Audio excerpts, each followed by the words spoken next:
প্রায় ১০০ বৎসর বয়স বৃদ্ধা প্রতিবন্ধী এরকম কয়েদ বানুর, যে বয়সে এই প্রতিবন্ধী বৃদ্ধা নিজেই একটু আরামায়েশ করার কথা, সেই বয়সী কিনা ৭০ বছর বয়সী সন্তান অর্থাৎ একেবারে অন্ধ, সেই সন্তানের দায়িত্ব পড়েছে এই বৃদ্ধার ঘাড়ে।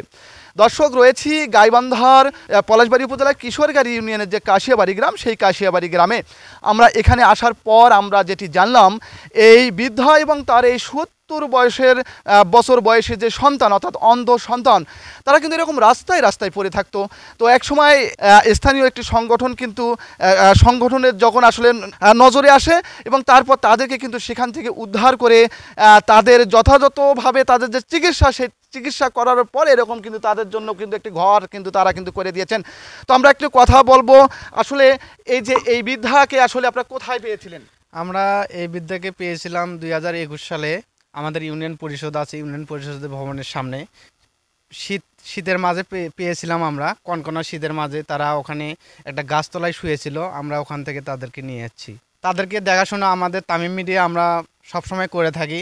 তাদের খাওয়া দাওয়া, পোশাক, চিকিৎসা সব কিছু আমরা তামিম মিডিয়ার পক্ষ থেকে করি এবং আমরা চাচ্ছি যে আরও সমাজের যারা বিত্তমান লোকেরা আছেন তারা যেন এগিয়ে আসে। হ্যাঁ দর্শক, আমি একটু আমার সহকর্মীকে একটু অনুরোধ করব, এই যে একেবারে সচিত্রে আমি কিন্তু সচিত্রে আমি একটু যদি দেখাই, এই যে ৭০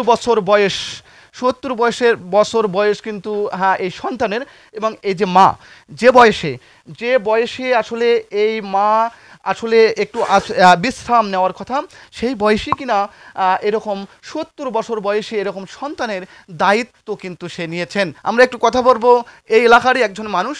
এই যে ভাই, আসলে আপনারা আসলে কোথায় থেকে আসলে দেখলেন আসলে এরকম অবস্থা? আমি আমিনুল ইসলাম, এই এলাকার একজন বাসিন্দা। তো আমরা তাকে দেখেছি রাস্তায় রাস্তায় ঘুরতে। তো এরকম কোন শীতের মধ্যে তাকে হঠাৎ করে একদিন দেখি বোর্ডের ঘরের সামনে ওনারা মা ছেলে দুইজনই এই খড় বিছায় সেই জায়গায় তারা মানবেতর জীবনযাপন করতেছে। তো এই জিনিসটা দেখতে আসলে আমাদের এলাকাবাসী সবাই খুবই আশ্চর্য হয়ে গেছিল।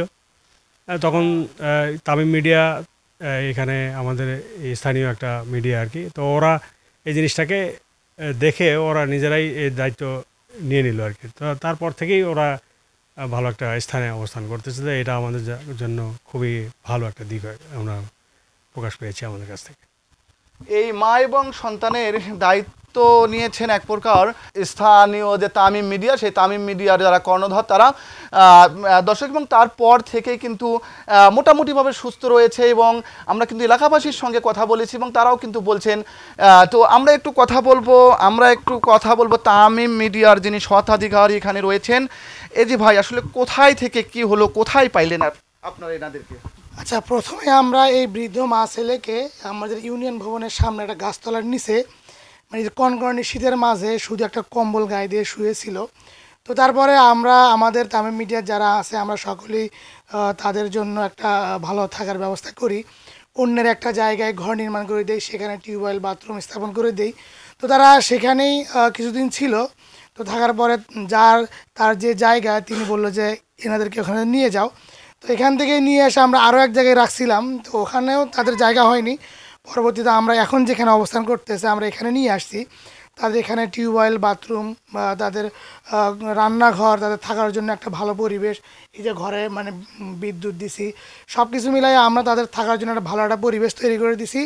আর সব থেকে খুশির সংবাদ হচ্ছে এই বৃদ্ধ মা, তিনি কিন্তু চলাফেরা করতে পারেন এবং তার যে প্রতিবন্ধী ছেলেটি আছে তিনি একদম চলাফেরা করতে পারে না। তো এই মা ছেলেকে সেবা করার জন্য আমরা একটা লোক রেখে দিছি, তাকে আমরা প্রতি মাসে বেতন দেওয়া লাগে। তো তিনি এসে রান্না করে দেয়, তাদেরকে গোসল করে দেয়।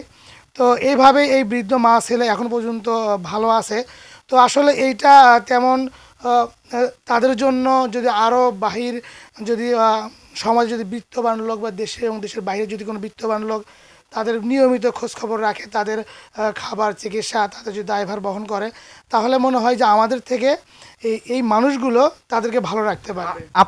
আপনারা আসলে কত সালের প্রথম অবস্থায় তাদেরকে দেখেছেন? আমরা প্রথমে যখন হচ্ছে ইউনিয়ন ভবনের সঙ্গে পাইছিলাম তখন 2021 সালের দিকে, এই যে এরকম ডিসেম্বর মাসেই আমরা এই বৃদ্ধ মা ছেলেকে ইউনিয়ন ভবনের সামনে পাইছিলাম। তো ওখান থেকে নিয়ে এসে এই যে তাদের এই অবস্থা। তো এখন আলহামদুলিল্লাহ কিছুটা ভালো আছে, তবে এইটা আসলে তেমনটা ভালো থাকার মতো না, কারণ তাদের চিকিৎসা, খাওয়া দাওয়া, তাদের হচ্ছে একজন লোকের বেতন দেওয়া লাগে, সব কিছু মিলায়া প্রতি মাসেই প্রায় অনেক টাকাই খরচ হয়ে যায়। কারণ এই যে মাঝে মাঝে অসুস্থ হয়ে পড়ে, এই যে অসুস্থ হয়ে পড়ছে প্রায়, তো চিকিৎসা সবসময় দেওয়াই লাগে। তো এইটা যদি দেশ এবং দেশের বাইরে যদি কোনো বিত্তবান লোক তাদের দায়ভার নেয় এককভাবে, তাহলে হয়তো এই মানুষ দুটো খুবই ভালো থাকবে। একজন সন্তান কখনোই তার মায়ের কাছে বেশি হয়ে যায় না, এটি তার একেবারে জ্বলন্ত উদাহরণ।